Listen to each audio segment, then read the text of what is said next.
Good evening and welcome to Tomcat University, another production by F-14 Calverton, all things Grumman. I'm the show's producer. My name is Lorenzo. I want to welcome everybody to the show. We have an amazing show lined up tonight. We're going to talk NAF Atsugi, Japan. And to do that, we have our host with us, and that's SMOKIN from the F-14 Tomcat demo team and also VF-154 Black Knights. Good evening. Good evening. His co-host joined by VF-102 Diamondback, F-14 A and B pilot, and that's Smokehouse. Good evening. Good evening. And of course, everyone's favorite USS America, Rob Todd, Catapult 3. Good evening, man. Great to be here, guys. Thanks for having me. We turn to our guest, and it's an honor to have them here tonight, honestly. Special. Some of them, it hits home on Long Island. We're going to start off with Lieutenant John Oneill, call sign CHIMPO, E2D Hawkeye, CVW-7, VAW-121 Blue Tails, AG-5 paddles. He's also E2D Pilot of the Year, also an LSO. Good evening, CHIMPO. Gentlemen, how are you? Good to see you guys again. And none other, Long Island's most famous compadre here, or my favorite compadre, and that's Commander Tom Bush, call sign JEETER. He's VF-84 Jolly Rogers, VF-32 Swordsman, also VFA-27. Good evening. Hey, good evening. Looking forward to talking tonight. Yeah, looking forward to an awesome show. Smokin', it's yours. Hey, thank you, Lorenzo. Fantastic to have you start this for us. And let's get started. We're going to talk about Japan. Japan is a very unique situation. A lot of people may not know this, but we have a forward deployed force over there that includes an aircraft carrier and a full air wing. And both JEETER and CHIMPO have been involved in that kind of from two different eras. And so what I'd like to do is talk about kind of pre-internet, which I think JEETER can talk a little about what it's like to live in a foreign country pre-internet. And then I think CHIMPO can kind of talk a little bit about what the differences might have been later on when the internet kind of came around and things were a little bit different. So we'll talk a little bit about culture, moving over there, what it's like to be forward deployed. We'll also talk a little bit about kind of the maintenance part of that. And then probably the most unique feature of living in Japan is working out of IWO JIMA. So we'll dive into that. So with that being started, hey, ROE here, Spins is jump in whenever you have a question. So Rob, if you've got a question, or Smokehouse, please jump in. And sea stories are always welcome. So let's begin. JEETER, I know your time over in Japan, probably 99 to 02. Talk to me a little about, you're like, oh man, I got orders to Japan. What did you think? What was the process getting over there? And first impressions when you showed up?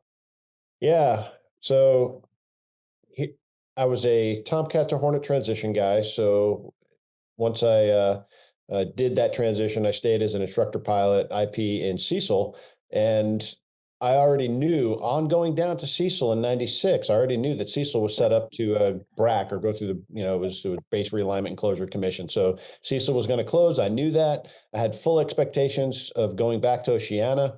My wife and I had just had our first kid in '98. And so now here I am coming up to the end of my tour as a RAG instructor for VFA 106 in 1999, fully expecting to go back to Oceania, move back into the house that we were renting, that we bought, that we were, had on rental for the last 3 years. And all the logistics were going to be great. We got our two big dogs, our two big black Labrador retrievers. I had all my woodworking tools I bought with the bonus I took, and we're all set. Everything's suitcased, right? Navy steps in there, classic, konnichiwa. How about pen action here? So wait a minute, the Navy never does that. Oh, never, never, never.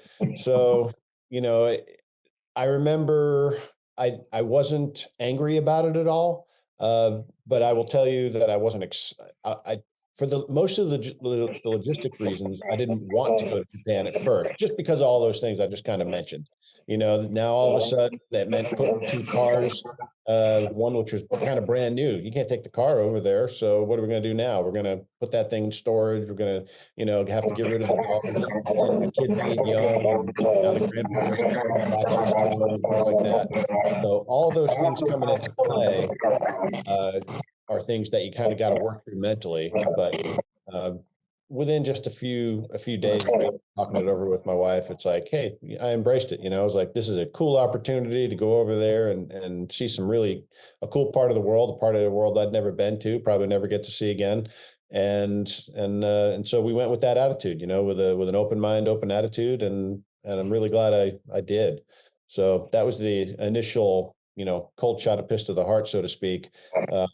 And the mental transition of at first, well, I'm not excited about this, to, yeah, this is going to be cool. Okay. Sure. Do you have any follow up on that? You never got orders to Japan, but you know what it's like showing up to a new squadron. I do. No, my only experiences over in that part of the world were my flying rubber dog shit out of Hong Kong stories, my post Top Gun era. So I loved it, loved being over there, but I was just astonished by anybody having to live there and the culture and all that stuff. So go with it, brother. I'm happy to listen. Right. Both you guys, really, I can't wait to hear some stories. A forward deployed F-14 squadron, I've never even heard of that. I never even knew there was such a thing. Well, it's just there's a lot of opportunity to get in a lot of trouble. CHIMPO, let's talk about, first impressions as being CAG paddles. You're probably used to the way things are going on in the States. And we had, I can't remember if it was Cato Dela Cruz or somebody said one time, Japan's just kind of like shooting from the hip. You just get her done. Talk about kind of your first impressions with CAG 5, particularly from an Airwing standpoint, what it's like, dealing with just the forward deployed side of it. I love it. I think the best part about it for me was the camaraderie. Just the fact that everybody lived within maybe a mile tops of each other. Every single squadron in the Airwing is on the same flight line, which is unheard of in the States. And then, yes, the shooting from the hip, you have to figure it out, because the support systems that you get in Norfolk and Oceana, in Lemoore and Point Mugu and San Diego, they don't exist. They physically just aren't there. But as the forward deployed guys, like, not only do you have a mission to do, you always have a mission to do. So it was kind of that mentality of like, yes, shooting from the hip, Wild West, with a bunch of guys that like are in squadrons next door to you, who's next door to the next guys, next door to the next guy. Everybody was there. So the O Club was wild. Just the atmosphere when you were not deployed was super cool, because everybody from every platform hung out. And that meant that when you went on deployment and you got to a port call, everybody already knew each other. It wasn't like the beginning of a deployment with a Airwing that hasn't been out for a while. Everybody's kind of getting to know each other, and you probably met in Airwing Fallon, but it was just like, it was full bore from the moment you got there. And so to come in as CAG paddles, the morale police, kind of in a position where you could reach out and touch everybody in one recovery, certainly one cyclic ops day, just being able to know everybody that well it was to me the absolute best way, as someone who's extroverted to a fault. To me, it was the absolute best way to ever take a CAG paddles job, because you were guaranteed sea time. You got to know everybody better than you could have ever imagined. I mean, one of the paddles walk through on the USS Reagan for me was like my happy place. And it's just because you knew everybody and they all knew you. And it's hard to compare it to any other job in the world. I think even a CAG paddles job stateside, which is still a great job. But I think that the guys will tell you, even if you don't go out to Japan stoked, everybody leaves being like, oh my God, like I just made some of the best friends in the entire world. I did stuff that mattered. And it's not even that in Japan, the country is amazing. It's not that you don't want to leave Japan. It's like you don't want to leave that camaraderie that gets built up. Yeah, I've been in 3 Airwings now, and nothing compared to the tightest of CAG 5. Good. Yeah, that's a great description there. The other thing I would mention is that everybody that shows up was Pri A. So they're pretty damn good behind the boat regardless, right? Oh, yeah. You get out into the Sea of Japan between Japan and basically North and South Korea with 50-knot winds, Hornets going half flaps, right? It's nuts, and people make it work, right? Oh yeah, that's definitely true. And so the Pri A thing is awesome, because it's like, so you're still a Cat 1 when you get to Japan, but like you got like this little bit of an ego boost in a community that is known for ego. And so, yeah, you come out there hot, and it's fun. And so there are there are a lot of egos to CAG 5 flying, CAG 5 pilots, and it's the best because everybody kind of has it, and it helps. And I mean, the biggest pitching deck days of my life, we had 28-foot swings outside the Sea of Japan, South China Sea, excuse me, in November 2016, and I mean full blown. It wasn't like plus or minus 14. It was up 28 feet, down into port 28 feet. The Dutch roll, so now it's rolling to starboard, back up 28 feet. So we were having, on the Reagan is a little different than some of the other boats where the hook to ramp alarm doesn't go off on the LSODs until you're at 0 foot hook to ramp, where I think some of the 4-wire boats, it would signal at 10 or 10 feet. I can't quite remember.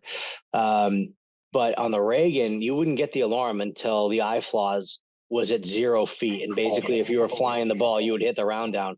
And I'll never forget, one of the craziest days ever, we were running from a typhoon. So it was super high energy, but very low frequency waves, which is exactly what tosses a 1,200-foot ship around like a cork. And I remember that alarm going off, even though we had Mobilis rigged, and we're launching guys off of Cat 1 and 2 as guys are coming in for the break with water splashing over the front of the bow with the hook to ramp alarm at 0 going off. And we have guys on downwind. And it's just like, and you know all these guys. You go to the O Club with these guys when you're not deployed. You go to every port call with these guys. So it's just like, these are all your best friends buzzing around on an 18-plane recovery when this ship is bobbing around like a cork, and it's on you and the guys on the team to get them home. What did we all do to instinctively under those kind of conditions? Gathered around the TV, pick out the popcorn. Oh, yeah, watch your buddies, man. Scary TV. Taking Yeah, bets on if exactly. he's going around or not. And Absolutely. I can't even imagine what the ready rooms were like when the days that I was up top with those big pitching deck days. Because yes, the popcorn was flowing because you could smell it on Paddle's walkthrough, and the pilots who just landed didn't want to hear it. All they want to do is give you a big hug and say, "Thank God you got me home." But it was just, it's the combination of the intensity of the job that you get out there, and how much that deck will move out in 7th Fleet.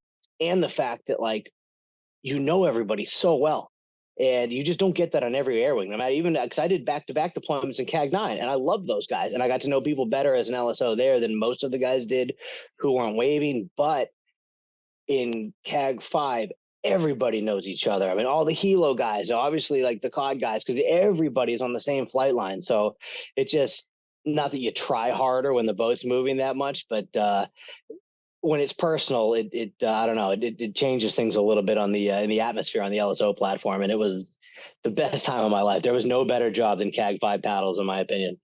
So can I interject something real quick? Yeah, for the guys that aren't pilots or Navy pilots or military pilots, can you, Chimpo, you mind just kind of elaborating a little bit of like what a CAG paddles means? I mean, we may be blowing right past a lot of people with all the acronyms. Sure, yeah. So it's and really any paddle. So LSO, landing signals officer. So it goes back to the days around World War II where they needed to have guys help the pilot out as far as what you need to do with your airplane to safely land on the aircraft carrier. And it's called paddles because back then guys physically held 2 paddles.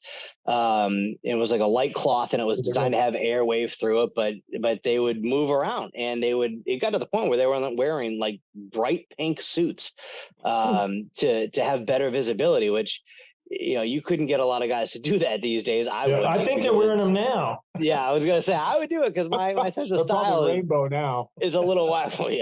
Yeah. But it was to help assist the pilot because from the LSO platform on the port side, very aft of the flight deck of any aircraft carrier, you can see what the plane needs to do better than the pilot can because he's typically on oxygen, visor. The visibility is usually not great. It's a slow approach speed, so the angle of attack is up. So the aircraft is physically pointed up, even though it's coming down. So your visibility is not great, and you're moving it today anywhere between 130 to 150 miles an hour. So a lot of things have to happen perfectly very quickly.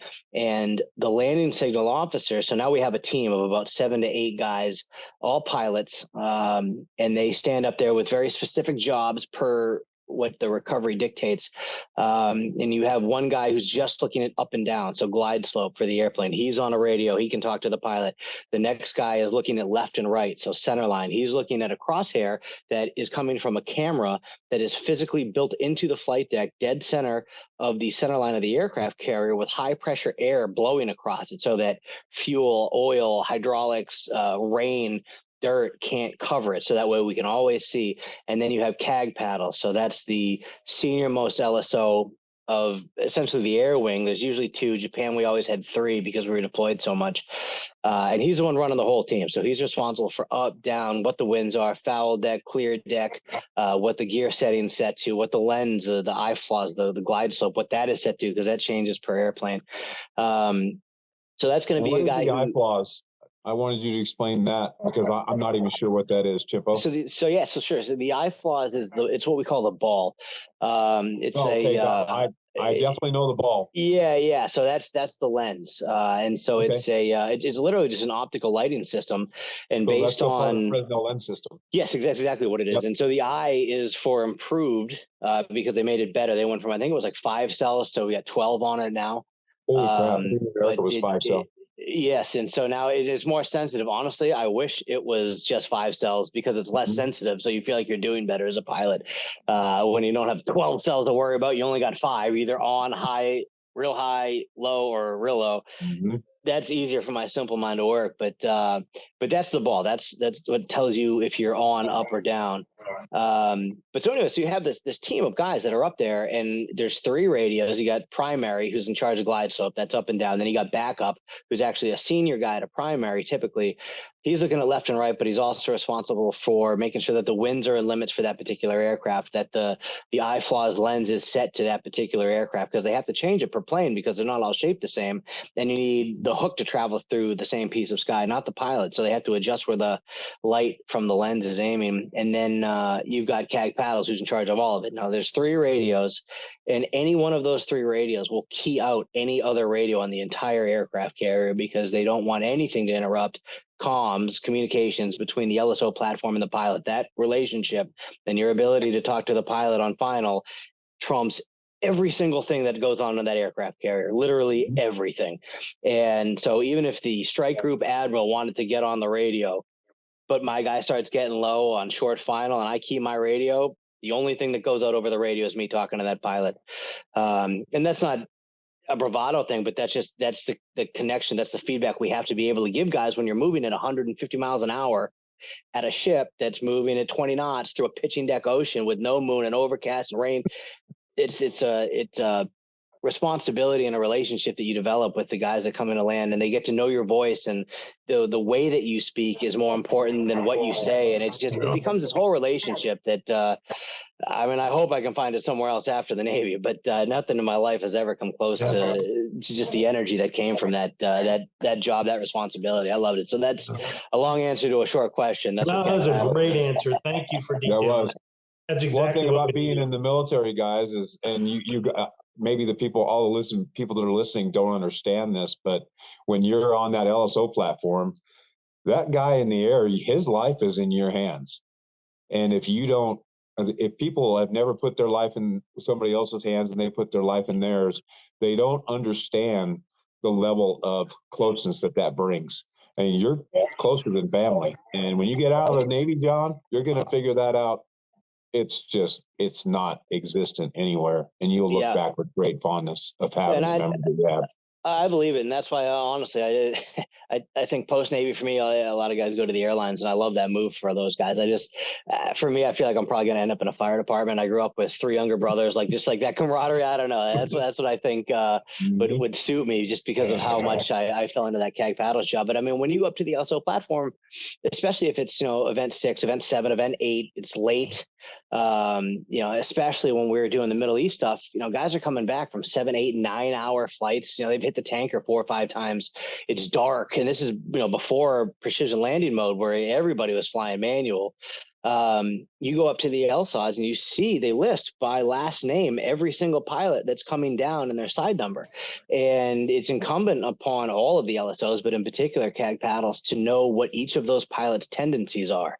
And there's 80 to 90 tailhook pilots over the course of 8 squadrons or whatever. And you get to know them quickly. And so you'll go up and you'll see a 500 series with a guy that you know likes to suck all the power off at the end. And he's going to need a power call. You know the guy that's going to get Clara high in the middle. And now it's like, all right, I got to stop him from doing that early so that I don't have him taking off a ton of power. And now I got to catch him before he crashes into the jet shop underneath the round down in the back of the aircraft carrier. So you get to know these guys. And there's times that you go up there and especially when 2018, I was a senior CAG paddles in CAG 5. And at that point, I mean, there's only 21 CAG paddles jobs that exist in the Navy at any given time ever. So 2018, I was the senior most CAG LSO in the entire Navy. And so you go up there and you think like, yeah, cool, like, you got a lot of experience. But we go up there, the deck is pitching, it's misting, which is almost worse than rain because it does something to the visibility, especially to like the windscreens. You guys have flown, you've seen it. And there's no horizon. You can barely see the ship that's 3 miles aft. It's like the visual horizon reference. HRU, Horizon Reference Unit. And I remember going up on LSODs and just like putting my arms on, just like staring aft of the ship and just to myself thinking like, oh my God, like, here we go. And that was like, I would internalize that because once you go out over the radio, those guys can't sense that feeling.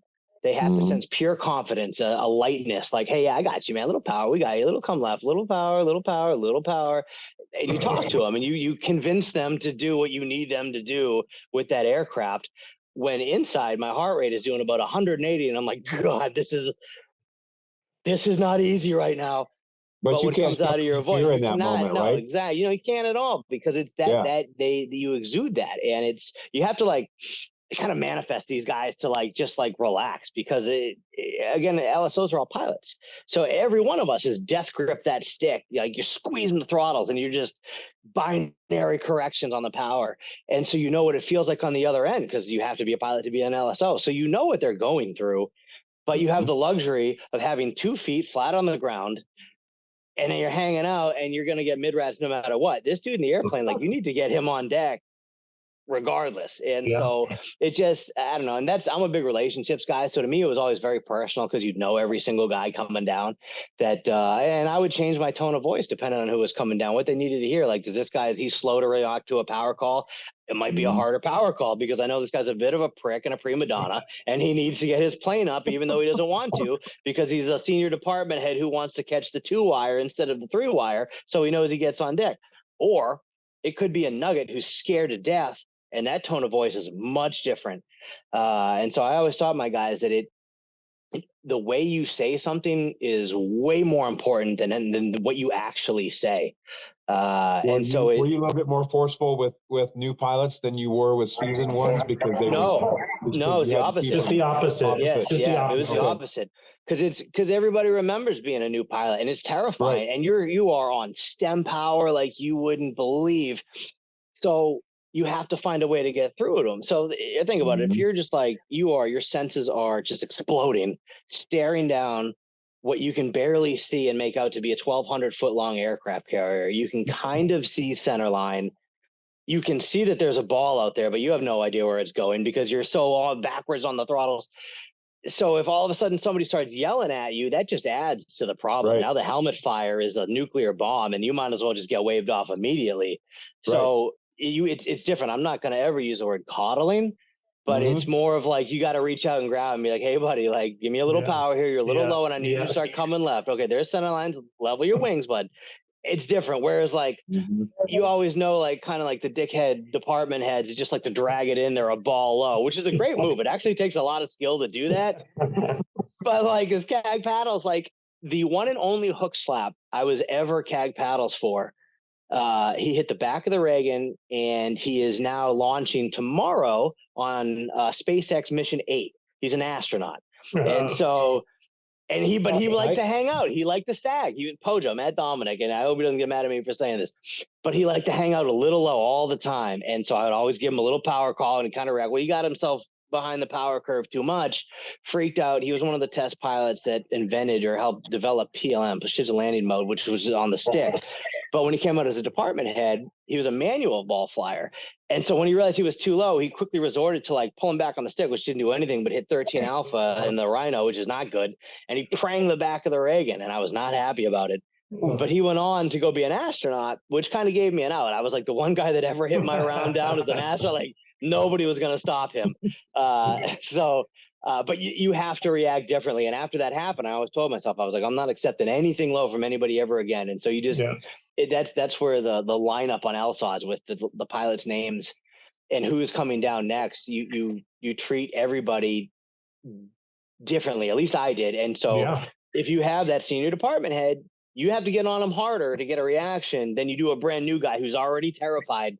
And so that's how I always kind of tweaked my my tone of voice. And like I said, it's the way you say it matters more. If I start yelling at some kid who's 10 seconds from touching down, he doesn't know a word of what I just said. He just knows he's getting yelled at, which just makes the problem worse.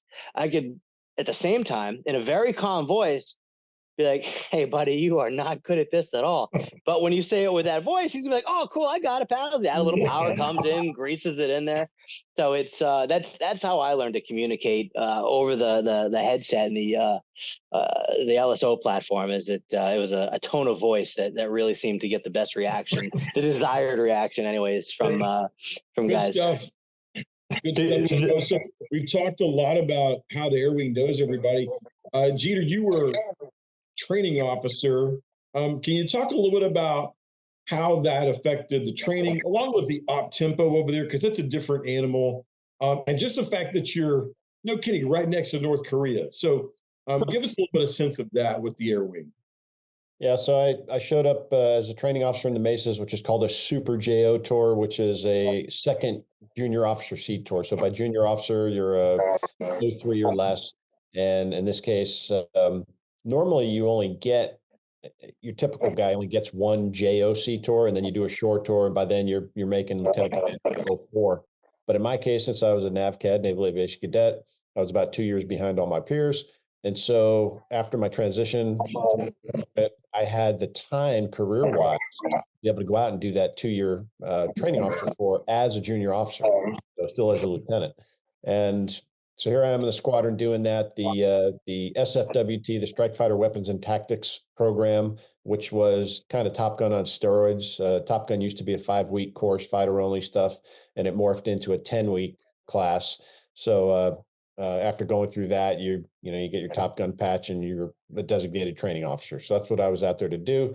Your job is to kind of bring the latest and greatest tactics and then implement the training program in your respective squadron. So doing that over in Japan, kind of as you guys alluded to in the beginning, was a different animal because you don't have the normal structure where in the States, there is a very walk or crawl, walk, run mentality in preparing for a deployment. So squadrons get together and do their individual unit training. Then they do what's called SFARP. It's Strike Fighter Advanced Readiness Program, where you're doing a lot of air-to-air stuff and dogfighting and whatnot. And then that goes to the TESTA, the Tailored Ships Training Assessment, which then goes to Comp 2X, competitive unit or comprehensive unit exercise, I think is what it stood for. And now and there's an Airwing Fallon dead in there as well, where you go to Fallon. Well, guess what? You did pretty much none of that stuff over there. We just started doing FFARPs over there in Japan in the last year I was there. We had the West Coast Weapons School guys fly out, their whole cadre of Top Gun guys, to do the boat support and whatnot. So in other words, we were not say making it up to do it all on our own, but most of our getting ready for deployment was outside of those standard evolutions you did back in the States. So the fact was we were pretty much always at sea. That's why they call it forward deployed. We're on and off the typical schedule. Unless something was going on in the world, wasn't your go out for 6 months and come back. It was you're out for a month, you come back in for a week. You go out for 2 months, come back in for 2-3 weeks, and they're working on the ship. So you're in and out, in and out. You never fall out of currency both from a landing on the boat cat, respect, or from a employment in the air-to-air, air-to-ground arena respect. You never really fall out of practice as much as you do in the States. That said, the huge challenges you have over there compared to the States, especially when you're based out of Atsugi, are ranges and stuff like that. So our air-to-air training range was pretty limited in terms of size and what you could do out there. And then really the major limb factor is air-to-ground ranges. So for us to drop a live bomb from land, pretty much couldn't do it, due to restrictions of carrying stuff out of Atsugi. And then all you were going to do is go drop it on the water somewhere if you're going to do that. But so most of our air-to-ground training was going to occur when we're on the ship. If we did drop 25-pound practice bombs, for example, out of Atsugi, you were either going to go out and carry flares with you, drop those flares in the water, and then set up a bombing pattern on the flares, or you'd have to go to Misawa, which we would like to do. There was a little range right on the beach in Misawa. We'd fly all the way up there, drop some bombs, and then have to duck into Misawa, get gas, usually get lunch, and marvel at the Air Force Base, how nice it was, and then turn around and come back. So I usually do a low level on the way back. So big challenges. So you as forward deployed, you never had to do workups or anything, did you? Well, that's you just were it. constantly, you were constantly in a deployed status. Yeah, you still, to a degree, you did the unit level training, and then from the LSO side to get ready to go for the boat side. If you were out there, then yeah, you did a bounce workup, and we'll get to that later, I guess. But yeah, you didn't have a regularly programmed workup schedule. That's why you were forward deployed. You were out there. You were usually blue water certified the whole time out there, and fascinating. Yeah, make it happen. So it was referred to as an outpost mentality, which is a blessing and a curse in a lot of ways. But if you like autonomy and that sort of thing, now obviously as connectivity and or internet became more prolific and things like that, and you got the 5,000-mile screwdriver coming from the States, so to speak. Tasking, would come in a little more as the years went on, but back then it was still kind of an outpost, do your own thing mentality. Yeah, and so a couple of things to know when CHIMPO was there versus when JEETER was there. JEETER 99 to 02, you had the USS Kitty Hawk, which is a conventional carrier, not a nuke, 4 wires. When CHIMPO was there, Ronald Reagan, which I think Reagan is the first ship with 3 wires going forward, if I'm not mistaken. It is, yeah. Carrier, okay. And CHIMPO, were you guys in Iwakuni, or were you at Atsugi at that time? So I got there basically right in between. So I spent 2.5 years out there on the keg paddles job, and the Airwing moved a year and a half into that. So it was literally actually a year to the day that I moved into my house out in Zama, which was like the big neighborhood that all the pilot, and the way that they did it at the time is that married guys in the Airwing with families had to live on base, and then unmarried guys, like single guys, could live out in town, which was like, it seemed kind of backwards, but it was awesome. The neighborhood was so much fun. But a year to the day that I moved into that house, I moved right back out and then drove the 10 hours in my little Mini Cooper with the steering wheel on the other side, and it was a stick shift, and I drove down to Iwakuni. So I saw both sides of it, sort of. It was kind of, for me, it felt like unfortunate timing in a way, just because like moving across the world is a lot. I did it as a single guy at the time, which you're kind of like on your own. So you have to do everything yourself at the same time. You're not worried about a wife and a kid. So that was kind of a wash, but then having to like pick up and move again a second time, super Oconus, like out of the country to another place out of the country. It was a little busy. But it wasn't horrible. But again, another long answer to a short question. I was at Atsugi for a year and a half and Iwakuni for a year, just under a year. Yeah. So I want both of you guys to kind of think of a Japan-esque story that everybody's got one where you walked into the restaurant and you ordered something and it came out moving its face at you, or you did something that's just completely different on the ship. So think about that. Jeter, if you've got one, go ahead. Yeah, I got one right off the bat. It was the you walk out the Atsugi main gate and you kind of cross the street, and there's the Japanese equivalent of a mom and pop sushi restaurant right there, and there's a huge fish tank right there. Forget if it was in the window or you had to walk in the building to see said fish tank, but no kidding. You kind of, in many cases, if they don't speak any English at all, you're doing your best to pantomime what you want, point at the menu and this kind of thing, and overcome the language. Did you ever get to the point where you could speak Japanese, Jeter? Oh no, yeah. I mean, No? I could say like 10 words in Japanese, and that's about it. Yeah. So anyway, you Language.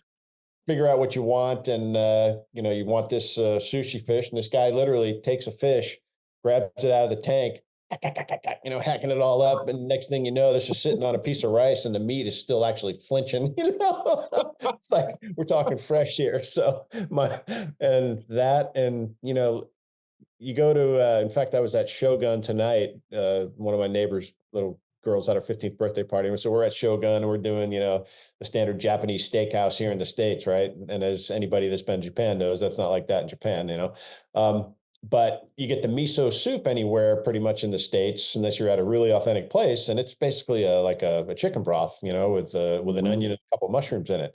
Well, miso soup over there in Japan is like real miso, and you got a hacked up crab in there that's just all these crab parts and stuff. And so this was an out of body experience for my wife, who's dipping her spoon in here, and up is this hacked up crab legs and stuff hanging off of it and whatnot. So they're just, as anybody over there knows, the Japanese, if it comes from the sea, they eat it and lots of it. So I came to you got still do to this a day. Japan-esque story for us? Yeah, absolutely. It's somewhat similar, in fact. So when I first got out there, it was end of the summer of 2016. I went out when I first got out there. It was actually TDY. They picked me up to go out there early because the guy I was replacing is a good friend of mine. He was actually leaving early to go be forced paddles, and they picked me for the job. But they were like, "Hey, I was an instructor pilot at VAW 120, and they're like, "Hey, are you willing to give up 4 or 5 months of your shore tour to go do the fall patrol with these guys?" Because we usually break it up into 2 patrols. You get the spring patrol, the fall patrol, 3 months at a time. You come back for 3 weeks,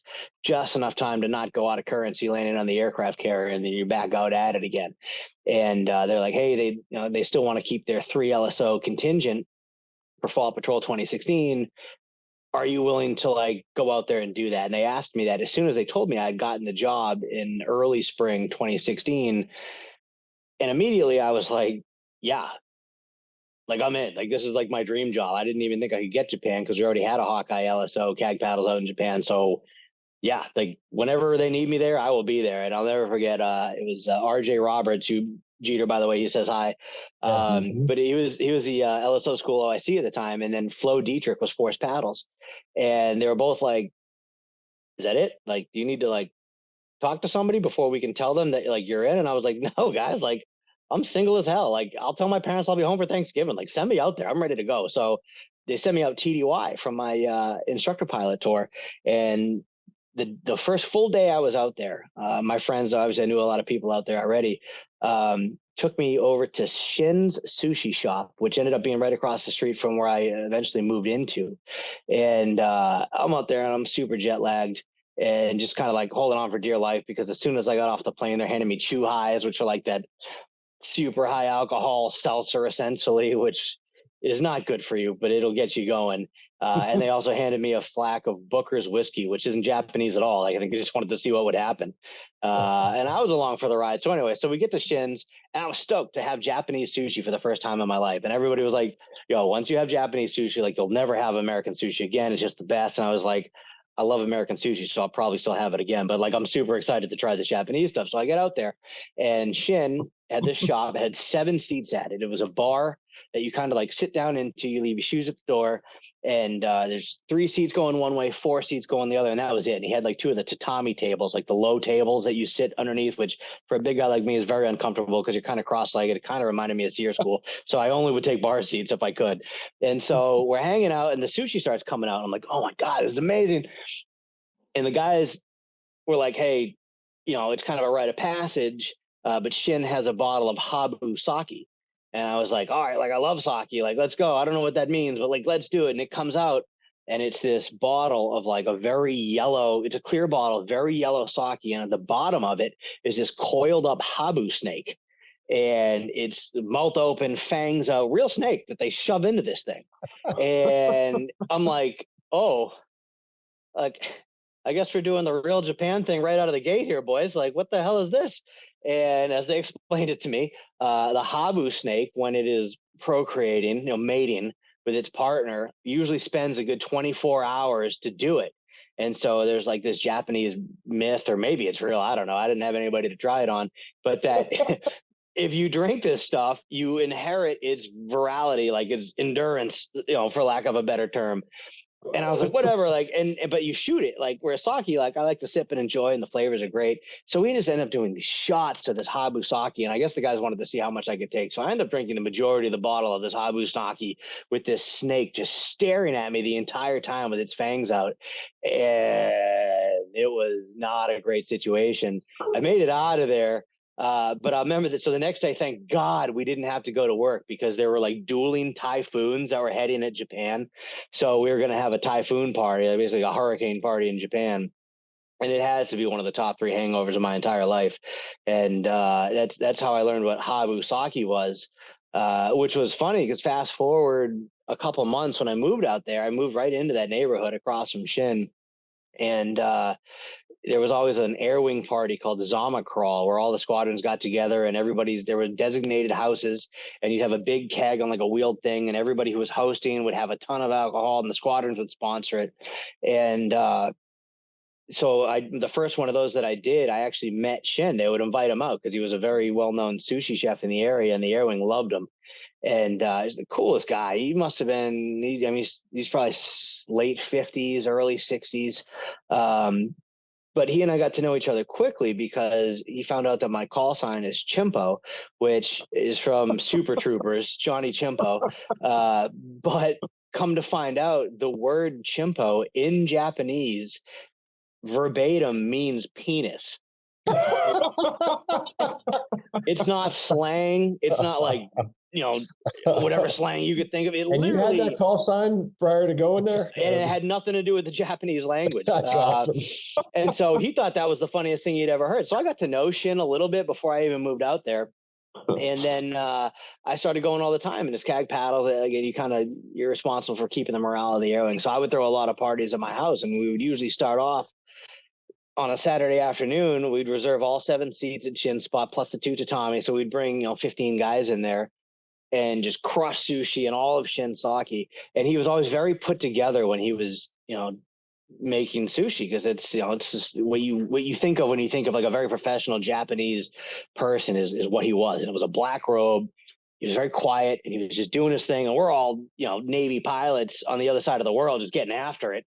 And so it was a very different vibe on the other side of the bar. But if we could get him to start drinking sake, which he would do on Saturdays, because Sunday morning was the only day he didn't open early or go to the fish market, he would start to have some sake.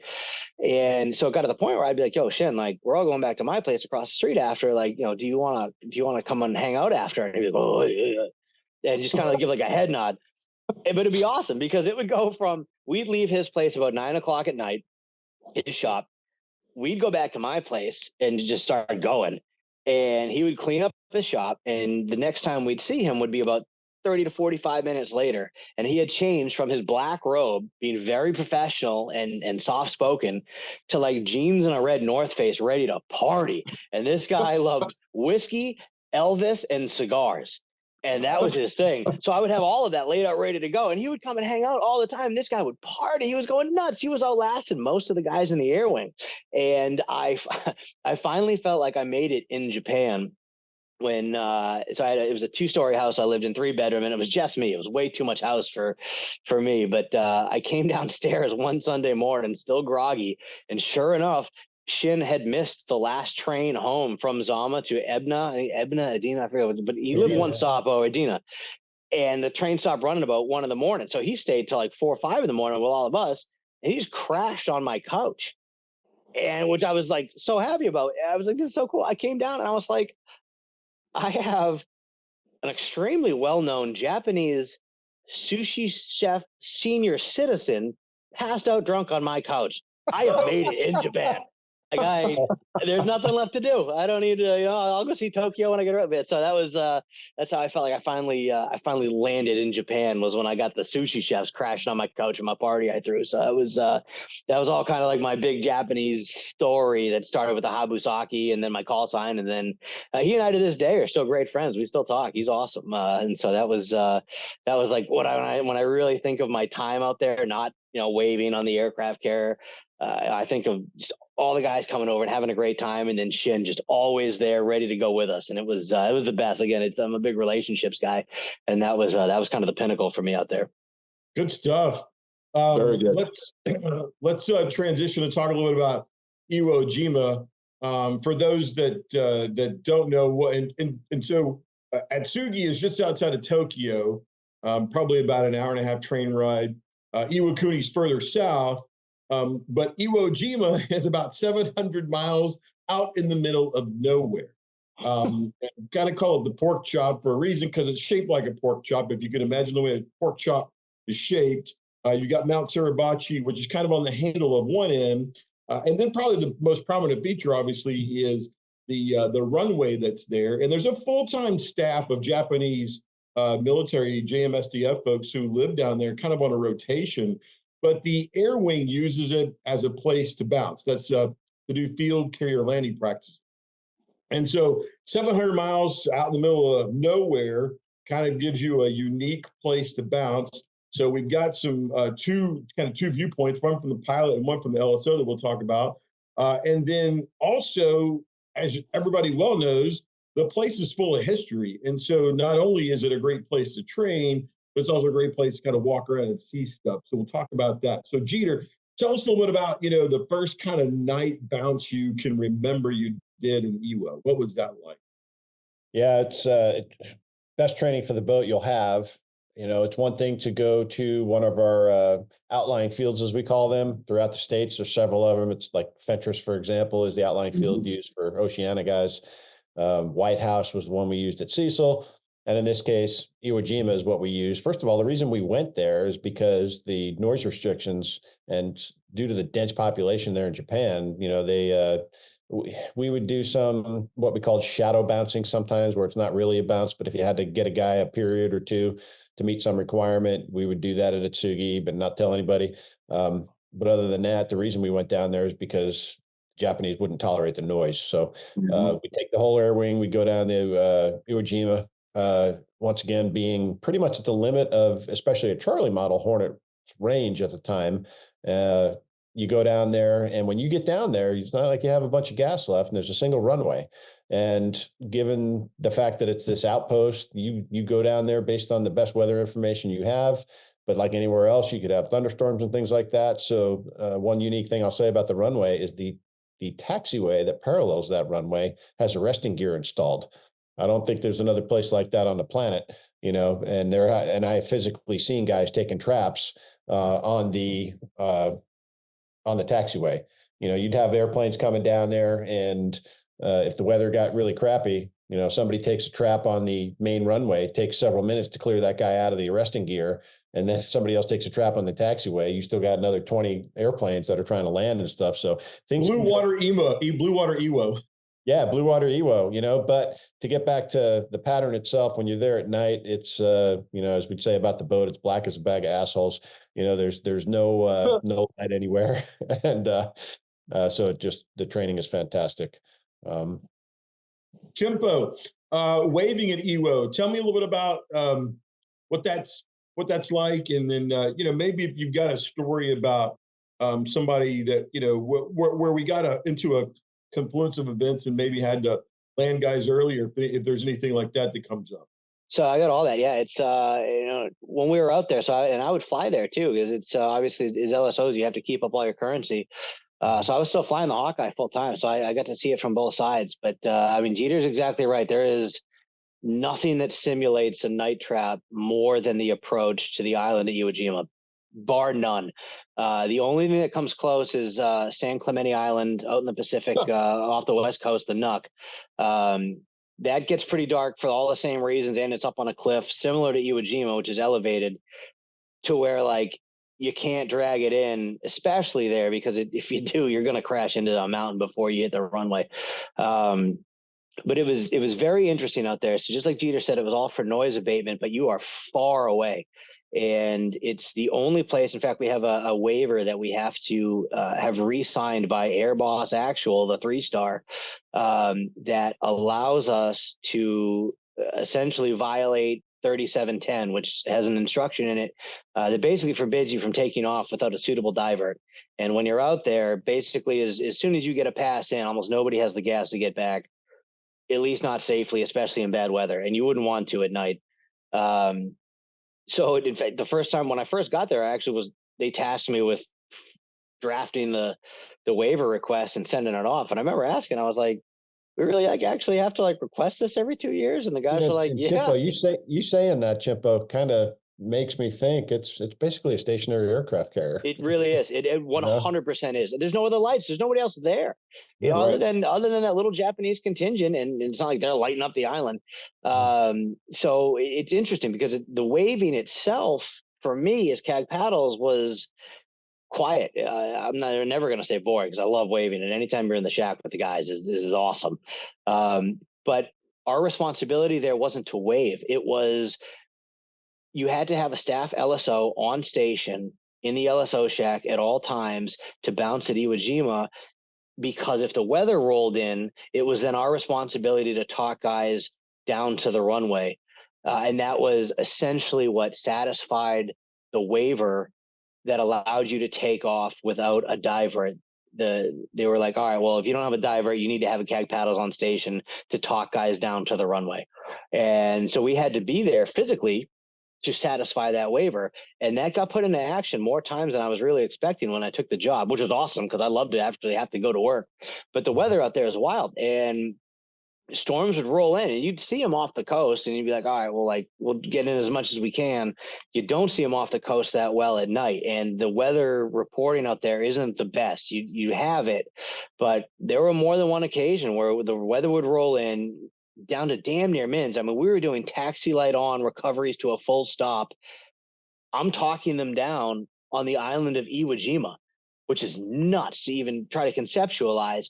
And it got a little bit more tricky because there was no ILS, there was no instrument landing system, there was no crosshairs that a pilot could plug in to find the runway on their own. What they had was a PAR system. But the problem was, we would use Navy controllers like the ACs from the Reagan, and they would come down and essentially control the pattern during the day. At night, none of the Navy ACs were qualified on the equipment. So you would have Japanese controllers on the radio. And so if you had to come around, if the weather got bad and you had to have a PAR controlled approach, you're getting a Japanese controller trying to talk you towards the runway, and God bless them, they try their best, but the language barrier is thick. And so it was taxi lights on. And just like Jeter said, we had multiple sets of arresting gear up and down the runways, to the point where you'd have to recert the taxiways. You would have to recert a taxiway trap every 2 years along with the waiver.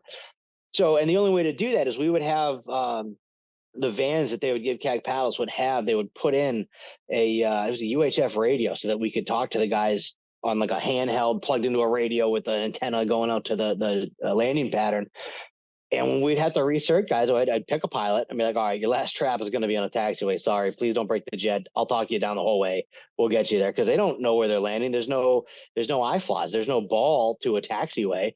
So it's strictly voice to a touchdown to a trap on a taxiway, which is mind blowing for any pilot, but you'd have to recert it. And so that's how we would operate out there. And it was, that was the true Wild West. Like anything having to do with CAG 5 is shooting from the hip, but Iwo Jima was its own monster that, like, if you haven't bounced there, you wouldn't get it until you actually do. The island is still super active as far as a volcano. The taxiways and the runways too, the land is always moving. So you get these huge cracks and like weird undulations in the runway.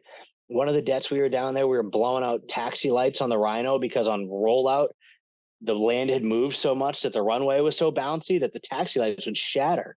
And then the jet is down for night ops because I need a taxi light to talk them down if the weather gets bad. So it was real deal. It was, you know, kind of one of those things where, again, it's not like you 10 hours of boredom followed by like a couple minutes of sheer terror or whatever, like the Apollo guys used to talk about when they landed on the moon. It was, you were always kind of tuned in, waiting for something to go wrong because there was nowhere to go. And then I'm sure we'll get into it too, but just the fact that you're standing on Iwo Jima and the history that went there, you guys are going to have to tell me to stop talking about that because I can go on for a very long time about just the gravity of what that was and what it meant. But yeah, there were more than one occasion where weather would roll in and you're physically talking guys down just like you were on the back of the ship. And I didn't expect it to be as desolate out there as it was. You know, obviously before I went out there, I was familiar with Iwo Jima and you know, World War II and what it meant to win the war and what it meant to the Marine Corps to take that island. But I just assumed every debt I've ever been on is like, you know, El Centro, Key West, places with like, you know, a Navy Gateway Inn and Suites and an O Club and all this stuff. And I felt like an idiot. But when I first got out to Japan, when I went out there TDY in 2016, the first thing we had to do, because the Reagan had in-serve, so we went outside of the 3-week landing carrier currency for the pilots, which meant that the entire air wing had to go redo FCLPs before they went back to the carrier in the fall, which happens every couple of years when the boat goes through in-serve, their big inspection. But that's one of the reasons they wanted me out there early, so I could see what an Iwo Jima debt looked like. So the day before we fly out there, Trailer and Duplo were the two senior LSOs to me, senior CAG paddles, and I asked them like an idiot. I'm like, hey, like, I need like a collared shirt or like, what's the O Club looking like? Is there any kind of dress code? And they just looked at me and laughed, and they're like, dude, you have no idea what you're signing up for. And we got out there and it's just reeking of sulfur. It's desolate.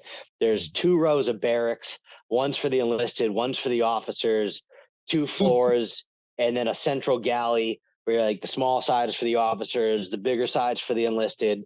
And then they have food for the Japanese guys and then food for the American guys. And those are very different types of food. Well, what we used to do, Chimpo, is we would actually go to McDonald's in Atsugi and bring it out. Yeah. Atsugi hamburgers. Yeah. And then you would fly them down, and guys would walk around with McDonald's bags and eating burgers, and they would say, "Where'd you get that?" The new guys would go, "Where'd you get that?" The new guys, yes, yep. And they'd say, "We got the McDonald's down here," and there would be guys walking around looking for McDonald's. So much that some people got a call sign out of it, like i.e. Grimace. Yeah. So, Smokin', you want to hear Small World? Yeah. Smokin', Grimace ended up going to United like I did when he got out. And he and I were in the same captain upgrade class about a year and a half ago. We were acquainted right there. And of course, I told everybody the story, and that's one of the more hilarious stories out there. He just said, JEETER, what other kind of EWO type stories like that do you have? I mean, did you get to explore any caves? Can you talk about what it looks like, that kind of stuff? You remember Hound Dog, right? Hound Dog McLean, the CAG. Who doesn't remember Hound Dog? Yeah, Hound Dog, great guy. CAG McLean, he was a Blue Angel, and then he was Airwing commander, him and Flex Galpin as DCAG. And Hound Dog called me Spelunker or Lunker for short because, you know, you weren't supposed to go in the caves at the time, but nor did they do any, nor was there any way to, you know, for them to stop you. So when you're on your off time and whatnot, you go for a run down some of these dirt roads and you end up at the base of Mount Suribachi. You could run to the top of that. But anywhere you look, you know, you look and you see, is that a cave entrance? Yeah, it is. You know, there's a little brush there. You get rid of it. That entire island is hollow. There were over 20,000 Japanese defenders there. And, you know, after going there and probably same as you, Smokin' Joe, you know, you get so fascinated by the place, start reading books about it and whatnot. And you know, most of the place was dug by Korean slave labor. And out of the 20,000 defenders, there was about 100 left when we got done with that island. You know, 100 that surrendered. And it was just in the Japanese warrior culture, you know, they were going to fight to the death. And that's exactly what they did in most cases. So anyway, but going back to the caves themselves, the island was completely hollow. Atsugi, for that matter, is almost completely hollow. I was in all kinds of caves in Atsugi. But as far as Iwo Jima goes, some of the caves I was in, you're talking munitions that are still in there. It's not like these places were cleaned out and stuff. I came across all kinds of bodies and parts of bodies. And now when I say bodies, we're talking 70 years. 70 years. Yes, 60. So this was 99, the first time I was in there. So it would have been 55 at least, 54, 55 years since the battle. But the high sulfur content and whatnot, there was no flesh around, but there were some bones. You would see femur bones sometimes, you'd see a couple of vertebrae. And a lot of times you'd see right where the Japanese soldier died. You'd see a set of rubber shoes, rubber soles to the boots. And then you'd see at about where his midsection would be, you'd see the leather part of the belt would remain. And then up near his, where his head would be, you'd see the lenses from like a gas mask and maybe the leather piece to the gas mask. You'd kind of be able to see the outline of where this guy literally fell and rotted away over the last 50, 60 years. It was morbidly fascinating. I don't know if people realize it, Jeter, but the reason we dropped the atomic bomb was the fighting on Iwo Jima and Okinawa was so significant. Oh, that was we learned something by Iwo Jima and then Okinawa that the costs are just going to be too high. The cost to invade Japan was way too much. Exactly, and that level of fanaticism. Now, from a warrior's perspective, you could say there's some honor in that, but their code of Bushido, samurai code. Yeah, there's something to be said for that from a warrior perspective. But as far as the munitions, I came across like Japanese plastic explosives wrapped. They were like yellow bricks that in this wax paper, and it could have been put there yesterday. And once again, this is 99, 2000 time frame. And you could read the kanji, the Japanese writing on these things, and I'm touching some of this stuff. And there's rifles, there's ammo, there's piles of ammo that, some of it looks like it could still be shot and stuff like that. You couldn't take any of this stuff out of there, nor did I try. But, and it had to be dangerous going through there. Mines, things like that, these things that look like Japanese Claymore mines and stuff. Of course, I didn't touch any of that stuff, but this stuff is just all over the place.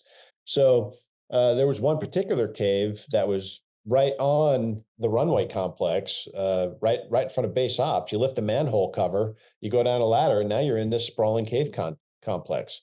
And some of these things are like sauna hot as well. Some of them you can walk through like at standing height. Others you're kind of having to just stoop down and walk through. Others you kind of got to crawl through. But we're talking miles and miles of caves going throughout Iwo Jima. You read the accounts in the books of we shelled the shit out of this place. It looked like the surface of the moon. Iwo Jima literally looked about like the surface of the moon by the time the first Marine set foot on it. We had shelled it that extensively over that amount of time. And then once our guys first hit the beach, you hear about their firsthand accounts, and guys started dropping. They didn't know where they were being shot at from. The Japanese were just so well dug in and ensconced in these caves.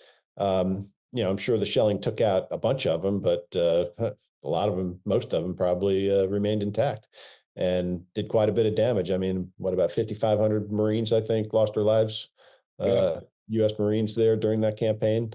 And so, but nonetheless, we wiped out 20,000 in the process, and took them all the way down to 100 before we actually took that island. I've always said it's probably one of the most unique and solemn places that so few people have ever been or will get to go to. And so I feel very lucky to have gone there. I know you probably do, Jeter, and so does CHIMPO, and anybody else that's had an opportunity to go and see what it's like to stand on that place from a historical perspective. So it's really unique. I understand it's really built up now. Okinawa and Iwo Jima are really, really built up. This question for you guys that have been there now that it's so built up, are you ever worried that the island might tip over? That's Guam. You're talking to Guam. I withdraw the question. Yeah. That was rhetorical. So we're kind of coming up at the top of the hour. Let's wrap it up with being in Japan is awesome, primarily because you have an automatic Westpac. So Jeter, if you've got a favorite port call, tell us what that was and why. That's a dangerous question. Yeah. I liked them all for different reasons, but probably like Thailand the best, believe it or not. I did some cool things in Thailand, saw some things that average Americans don't get to see. Scuba dove there a couple times. And then one time there was a big outing. A bunch of guys went to a golf course and I ended up going on this tour. And believe it or not, I flew an ultralight in Thailand, which was unique and cool with this Thai guy. And we're buzzing around at like 5 feet right above the deck, just doing 30 knots in this ultralight, but it was just really cool. This, by the way, it's not supposed to look like a shell or anything. I don't know where I got this glass thing. Invasion Beach. IWO JIMA sand right here. So this is that black volcanic sand. I don't know how well you could see that. IWO, right? I've got one of those too, Jeter, but it's much, much, much smaller. Yeah. So brought that back. And the reason this isn't full, it used to be full, to a couple of World War II veteran guys that I met, going back 15, 20 years ago. You do the math on a guy who lied to come into the service in 1945. You just start doing the math on that at age 16, and those guys, the youngest one of them is in his 90s. There aren't many of those guys left. So in the past, I've given sand to some guys that were very cool. I want to ask you too, before we wrap this up, Jeter, what was it like when you were enlisted and you were on the sub? Is there anything that entered your mind that you thought in 5 or 6 years later you'd be flying a Tomcat?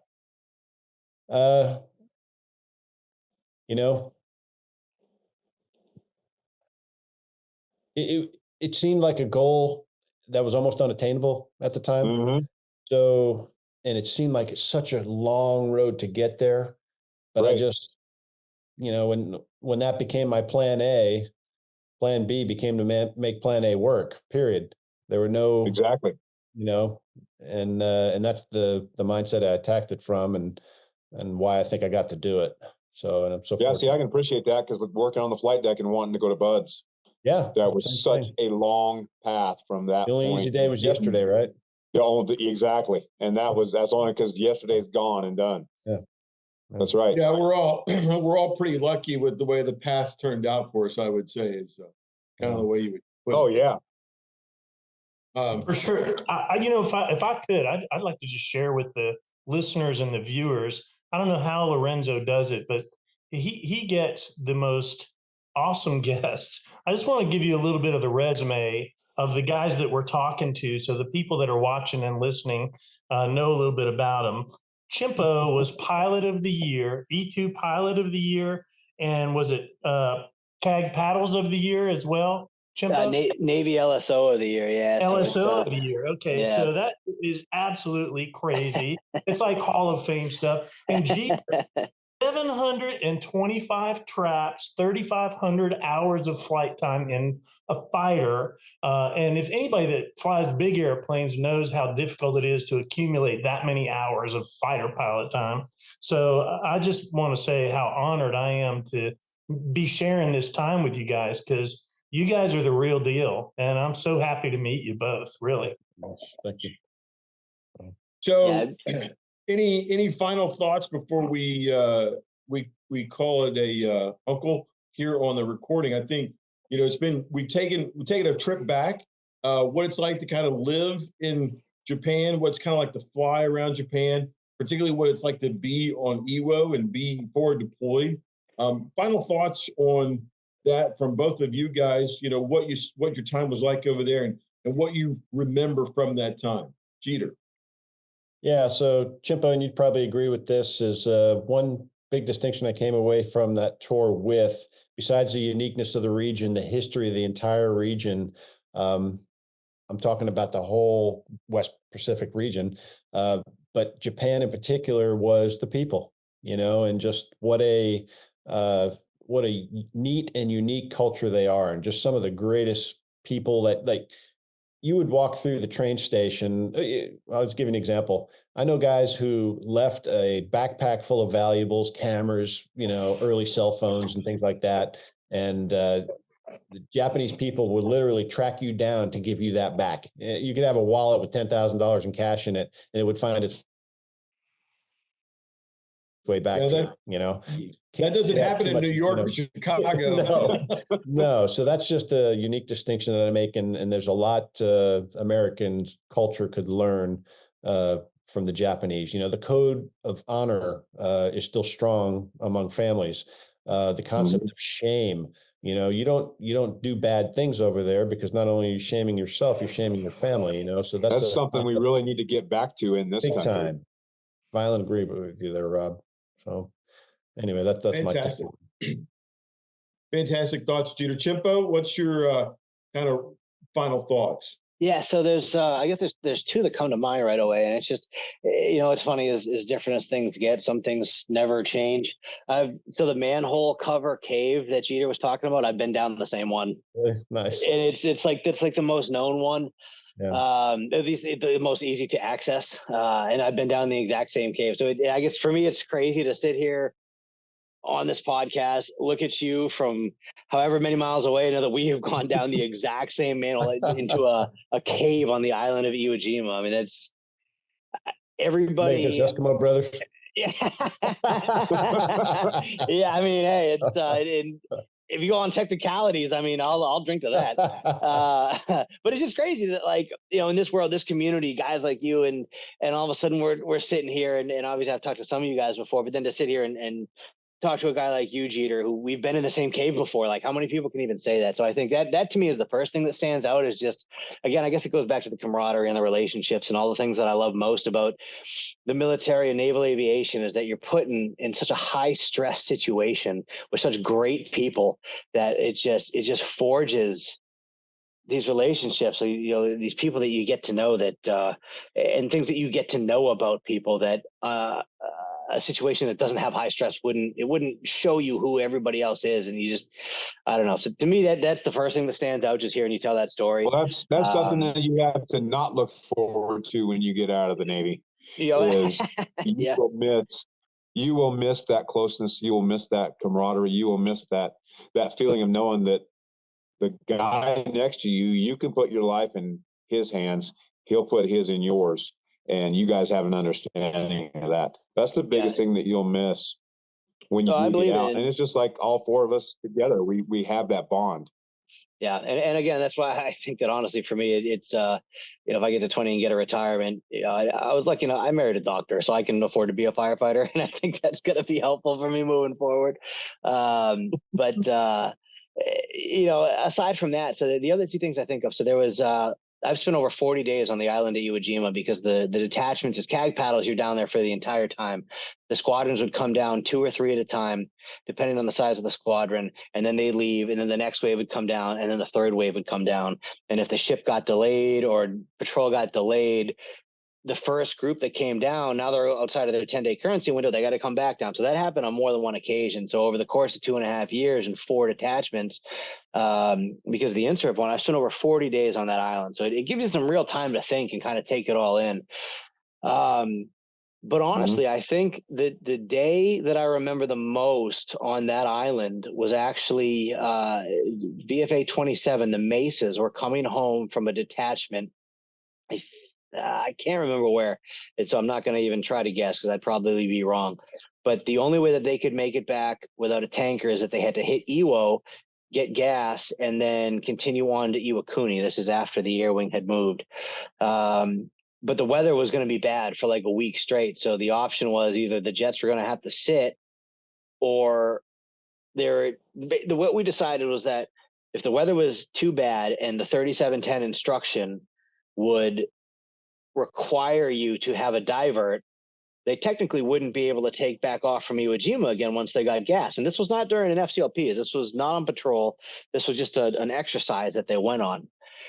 So after a couple of like interesting conversations with CAG and DCAG and me, we decided that we could still make it legal.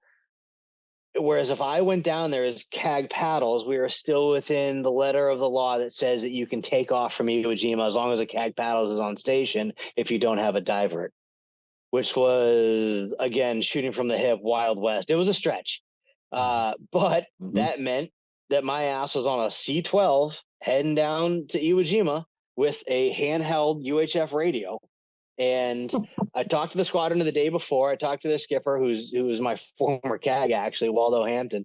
And I was like, hey, this is the channel I'm going to be on. This is the plan. I'm just there to satisfy the waiver, but I'm on the radio. So call me if you need me. I cruise with Waldo, And by the way. oh, nice. Yeah, great guy. And so he's like, okay, Chimpo, like, we got it. We'll call you when we're like 10 miles out. We'll let you know when we're coming in. So they came in. The weather was fine. They could get below the weather. They landed, got gas, took back off. It was 2 4-ships, 8 jets. And I remember when they were coming in, I brought a couple cigars because I knew I was going to be bored. And they didn't even have the LSO shacks out. It was lit. That's why I had my own handheld radio. I felt like the guy with the backpack on in Vietnam.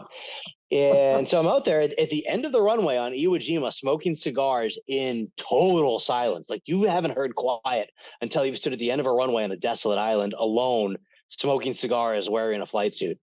And so I had a lot of time to think. And so before they came in, they're like, because I had to get there before they even launched, or they couldn't launch until they knew that Paddles was on station. So we land, the C-12 kicks me out. They leave. They're like, we'll be back in like 8 hours or whatever. So I'm hanging out in base ops and I get bored. I start wandering around and I go up and there's that tiny little, the Japan Defense Force that's out there. And they had one guy up in their control tower, basically controlling the whole base because it's a very small contingent out there. And I was like, oh, I've never actually been in the tower here. Because usually when we get there, they throw a party for like the initial staff that gets out there, which is typically just the 3 CAG paddles and the OPSO. And it's a great party and they're awesome. And I actually got some pretty fun pictures that I can share with you guys.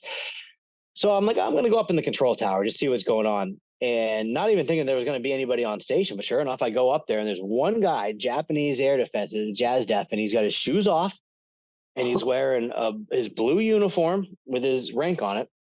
And I go up and I talk to him. And through broken English, we have a full conversation. And then we kind of stopped talking for a while. And from that height, it wasn't even that high, but you can see the entirety of Iwo Jima. It's only 7 miles long. And so I'm just standing there and I'm just watching. And the whole time he's just like looking out the windows, like kind of doing his job, like to the point where you'd expect somebody in that position might be like on his phone or doing a crossword puzzle. And this guy is looking out the windows of the tower like he's like looking for somebody to come in, on alert, waiting to jump into action if he had to be. And he's not even wearing shoes. And I remember thinking to myself, how wild it was to be in a control tower on a runway that 5,000 Marines fought and died for, and way more fought for, 5,000 died for, to establish that runway with that control tower, obviously renovated, but now being controlled by a Japanese self-defense force officer. And I had a conversation with this guy on the exact same ground that his grandfather and my grandfather fought each other to the death on. Now I'm talking to him with his shoes off, and I'm watching him look out the window for airplanes that he might have to clear to land while I'm waiting for an 8-ship of F-18 Super Hornets to come touchdown just to get gas while I smoke a cigar and watch them land right in front of me, only to then get picked up in a C-12 and fly back off the island. And all I could think of was that in 80 years, how much has changed. And sure, how much has stayed the same, but like at the same time, I was like, man, like my grandfather was a corpsman with the Marine Corps and he on the South Pacific doing the island hopping campaign. He could have been on that island fighting this guy's grandfather. And here I am, and this guy has his shoes off, and we have a conversation through broken English, laughing. And I'm just like, my God, man, like friends are so much better than enemies. Like what a world. I'm just like, it hit me so hard. Like the gravity of that. And just what it all meant, knowing that we're standing on the graves and the ghosts of 25,000 people, Japanese and U.S. Marine Corps. And so when I went to the end of the runway, and so I smoked 2 cigars waiting for these guys to come in, and they when they took off, they all waved as they ran down the runway on the island of Iwo Jima that our grandfathers fought and died for. That I know that will never, ever, ever leave me, just because of the gravity of what people fought for, what people died for, what it was like to be such brutal enemies. And I'm talking to this guy and he's got his shoes off out of respect to the area that he works in the control That is tower of the cool. island of Iwo Jima. That is a cool Fantastic, story. fantastic stuff there, Chimpo. That's a fantastic story. We'll end it there. I want to thank Jeter Bush, former Tomcat and Hornet pilot, for coming on board. John Chimpo Oneill for CAG Paddles, the E2D pilot. My colleague Smokehouse and Rob Todd. Lorenzo, back over to you. That was an awesome show, gentlemen. That was a great insight on Japan and being the only forward deployed airwing for the United States Navy. And I gotta say, for Grumman families here on the island, and I just throw names out there endlessly, and Bardo, Snodgrass, and Anstey, and there's just so many Grumman families. And to hear you guys and this equipment forward deployed, it's an honor. It really is. And the legendary stories you guys shared tonight, and Habusaki, I think, being one of them. I'm sure the stock's going to go up on that. So insider trading, you might want to get some stock in that right now, because when they hear about, the snake at the bottom, I think that stock's going through the roof. And we all know Jeter's first Japanese words were, "It wasn't me." Right. 10, 3 of them were, "It wasn't me." I love Chimpo's call sign in Japanese. Yeah, so it was classic. that got me a lot of friends. We did you do the friendship day once a year, and you get to sell like a ton of gear, and they open up the base to the Japanese. And so I actually had a lot of the Chimpo call sign name tags made. And it was like, and I didn't feel right about charging people for it, because it was like I wasn't gonna like have the command benefit from a penis call. So I just had like 20 of them made and sent out. And I was just like, because I was wearing my flight suit when you do the friendship day, and anybody that would see it and start laughing, I'd give them one. And so that's how I spread that one around. And then, in fact, Shin actually, he hung one up at his sushi shop that I know that he still has. So That's classic. Yeah. That's awesome. I got to say also, just a editor's note here for the world. This is the only show where you can hear about taking naps on a taxiway. So I just want to add in there, do not try this at home, kids. These are hired professionals we're talking about here that are trapping on taxiways. Don't try that at an airport near you. Does not come highly recommended. With that said, I just want to thank you guys. Absolutely amazing. You guys know the routine. Find us on Instagram, F14 Tomcat. But before we close out, I want to ask Chimpo real quick, just to share a story on a guy named Bud that he met on a ferry. And I think, Sure, yeah. and I want to dedicate this show to this man. I mean, this is Staff Sergeant Bud Sexton, yeah, and thank you for bringing that up, because I wanted to get that in. So, Staff Sergeant Bud Sexton. So I met him on the Crosstown ferry that I take from Orient Point, Long Island, up to New Haven, Connecticut, and then I drive home. So living in Virginia, sometimes I'll break the drive home when I go home for the holidays. I'll break the drive up by stopping at my buddy's house. He lives in Long Beach, Long Island, and then known him since 3rd grade, best dude in the world. And then I'll continue the trip the next day, just so it's not as long of a drive. And then I take the ferry, and technically it's a longer trip time-wise to take the ferry, but it's less driving, and the ferry has a bar on board. So it's a great excuse to have a couple of drinks, break up the drive, and next thing I know, I'm home for the holidays, Thanksgiving and Christmas, which is awesome. So 2 years ago, I'm on the ferry, and I'm at the bar, and I'm hanging out, just me and my French bulldog, Sherman, who's named after General William Tecumseh Sherman III, my favorite Civil War general, which they don't necessarily love that name down in Virginia, but they get over it. And so I'm sitting at the bar with my French bulldog, and this guy sits down next to me, and we start talking just casual and whatever, and he had a Marine Corps hat on.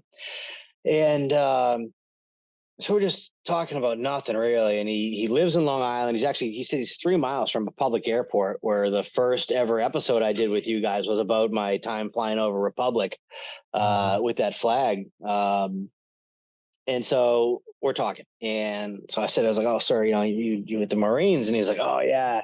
And he starts telling me about his history with the Marine Corps and his time with them, and how much he misses it, but how much it meant the world to him and everything. And so then he comes around, he's like, "Oh, what do you do?" And I was like, "Actually, I'm a pilot in the Navy, so I can't tell you how much I appreciate everything that you did for the country and everything." So we just kind of get into one of those, like, military love fest that you have over a couple of drinks that I'm sure we've all had many times. I love them. I'm a huge fan of those. I'm all in on those. And so we're talking, and so he just starts telling me about what the Marine Corps meant to him and all this stuff. And I asked him, like, 'cause he was like, "Oh, I'd love to go see like some of the historic points that I can get to and everything." And so I said to him, I was like, "Hey, sir, it's."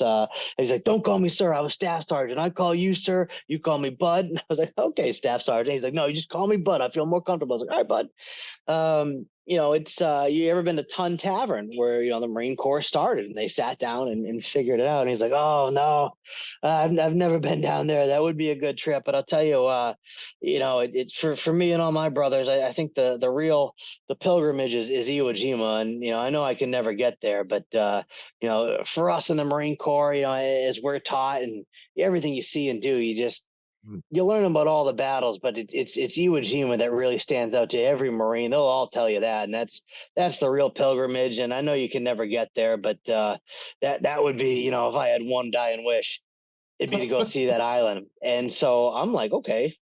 And I had to put it delicately because I didn't want to be like, well, I've spent 40 days on the island, because then I just look like an asshole.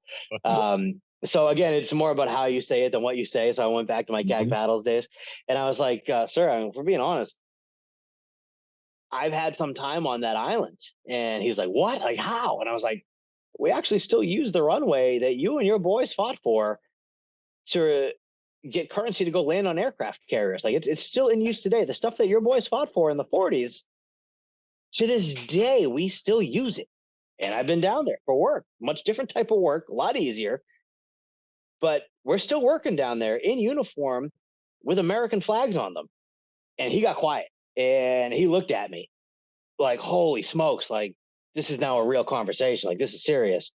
And so much like Jeter was saying, so I've got the jar that I keep for myself. So this is my UO stand, and it's inscribed jar. But then when we were out there, every time we would pick a day that we weren't flying the next day, because they schedule days off for maintenance when you're on the island if we're getting extended. And they take pallets of beers that they fly down on the C-130s as part of like the stuff, that they bring down, parts and whatever. And I always thought it was funny that they fly beers down, but there's not a whole lot else to do out there. So it's more of a morale thing. And you go buy beers and drink them with the guys after the flight, but you could also bring down your own bottles of stuff. So there would be times that we would go and literally sit on the top corner of Invasion Beach and watch the sun come up. And so we would fill the bottles up after. So I have a lot of sand from Invasion Beach that I personally put into bottles. And so I said to him, I was like, "Look, like, Staff Sergeant, I know you can't get there. I barely got there and I had to go for work. But, if you want to give me your address, I know we don't know each other, but I would love to send you, some of this sand so that even though you can't get there, like I can get it to you if, that's something you would want to have." And it was like very quiet. There was not like an answer, but I could read it in his face. I was like, "Oh, this is going to happen. Like, this is the best thing I think I've ever done for anybody." That's not me bragging. That's just, So I was cool. I was in a position to do this for this man who fought for the country and had one dying wish that he knew he couldn't achieve, that I was able to kind of get it to him. So he gave me his address. And so when I got back home from, I think it was Thanksgiving, I was going home for, I got back home, packed up a whole bunch of that sand, double wrapped it in like every piece of duct tape I could find, and mailed it up to him. He called me as soon as it arrived, and like the words were kind of coming out, but it was just what that meant to this man. And then he since told me, so he's given a little bit away. He's at least 20 Marines now, because I talked to him today to make sure that he was okay with me telling this story, because we stay in touch. Over 20 Marines now he's given a little bit of that sand to. And now it's all happening now. And so to me, kind of going back to what I said with the guy in the control tower, like just the gravity of what some of the things you see in this job like bring to you. The fact that I met this guy randomly on a ferry, he didn't let me pay for any of my drinks, so I was like, all right, like we're even. But just, I don't know, it's that brotherhood that just goes back to like Jeter and I have been in the same cave. This guy always wanted to get to Iwo. I was lucky enough to be there literally for work. That was just what I had to do that day. And I was able to bring a part of the heaviest part of this guy's culture and send it to him. and see how that affected him. And then he got to pass that on to all of his brothers and sisters in the Marine Corps. It was just, I don't know. It was just one of those things where I was like, man, I thank God every day for some of the stuff I've done in the military. Here's my little jar. There you go. Yeah, exactly. Cool. Yep. It's black as can be. It's same sand. Yeah. So it was, it just, that to me meant the world. As much as I enjoyed being able to experience that island for what it was, and knowing the history there, and knowing that there's a damn good chance that my grandfather was running around as a medic with the Marines in the South Pacific on that island, to be able to physically put my own feet in that sand, and then more importantly, give it to somebody who was in the Marine Corps and a direct descendant of all the guys that fought and died on that island. And he's a Long Island native that I met on the Crosstown Ferry. And I just, when I heard that we were doing the IWO thing, I told Lorenzo ahead of time, I was like, don't let me forget to tell the story. Not that I'm going to forget, but if I could fit it in, I know I'm very long-winded and that's my fault. But to me, I was like, I would be remiss if I hadn't talked about IWO and not talked about Staff Sergeant Bud Sexton, United States Marine Corps, who I met on the Crosstown Ferry. Pretty cool. That is awesome. You know, what's cool tip though too is I just looked up the actual dates, 26 Feb to 19 February to 26 March. That's 36 days. You spent more time on the island than the battle itself. Yes, yeah. And they thought they were going to take it right away. But it's funny. It's a CAG paddle tradition when you're out there, because we have the same 3 rooms at the far end of the hallway, which is away from like kind of the admin room, which gets loud, which usually I was involved in. But if you wanted to sleep, you had to go way down the hall. But every room had, and they've since painted it over, which I was kind of sad about, but it had for a while a running list of the CAG paddles that stayed in that room with the number of days, and I just destroyed them just because I did, usually a CAG paddles tour is a year and a half, but because I got to go out TDY, 6 months early, I just ended up in the boat being an in-serve. I ended up just over 40 days. So cool. Yeah, that's awesome. And, one of the big things we believe in is in that definition and that word leadership. It's the ability to bring out the most and the best in the others around you. And so it's an awesome story to hear about, Bud. And that's part of what this platform is all about. It's, reaching out into the community, whether it's our Diamondbacks from the early 90s, late 80s there, sitting there smiling on the screen, whether it's today's current serving Navy, or the story of going from an avionics electrician on a submarine, beyond growing up on Long Island with, being on that submarine, Will Rogers, and transitioning to fly F-14 Tomcats, and then over to Hornets, and this amazing career Jeter has. If I actually read you Jeter's career, which I won't, because you'll probably get to where you're going, or our batteries will all die by the time I'm done talking.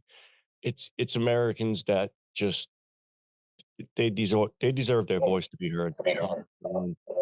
Every last one of you have your stories to tell out there, and we definitely look forward to hearing from you. And again, thank you, everybody. It was absolutely amazing show tonight, and we all learned so much. And again, thank you.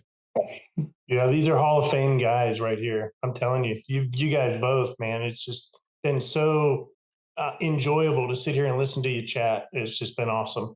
And the listeners need to know who these guys are. They are amazing dudes. They are so accomplished, and they're sitting here talking to you like this. It's awesome. Yeah, not saying enough.